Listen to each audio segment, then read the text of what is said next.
ಶಾಲೆಗೆ ಹೋಗ್ತಾ ಇದ್ದ 20ಕ್ಕೂ ಹೆಚ್ಚು ಮಕ್ಕಳ ಮೇಲೆ ಜೇನುನೊಣಗಳ ಗುಂಪು ದಾಳಿ ಮಾಡಿದ ಪರಿಣಾಮವಾಗಿ 20ಕ್ಕೂ ಹೆಚ್ಚು ಮಕ್ಕಳು ಆಸ್ಪತ್ರೆಗೆ ದಾಖಲಾಗಿರುವ ಘಟನೆ ಉತ್ತರ ಕನ್ನಡದ ಕಾರವಾರದಲ್ಲಿ ನಡೆದಿದೆ.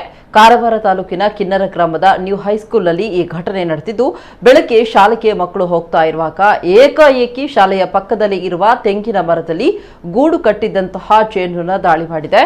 ಈ ಪರಿಣಾಮವಾಗಿ 20ಕ್ಕೂ ಹೆಚ್ಚು ಮಕ್ಕಳಿಗೆ ಜೇನು ಕಡಿದಿದೆ.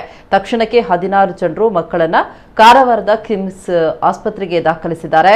ಇದಲ್ಲದೆ ಗ್ರಾಮದ ಓರ್ವ ಪುರುಷ ಹಾಗೂ ಮಹಿಳೆಗೂ ಜೇನು ಕಚ್ಚಿದ್ದು ಗಂಭೀರ ಗಾಯಗೊಂಡ ಇವರನ್ನ ಸಹ ಕಿಮ್ಸ್ ಆಸ್ಪತ್ರೆಗೆ ದಾಖಲಿಸಲಾಗಿದೆ.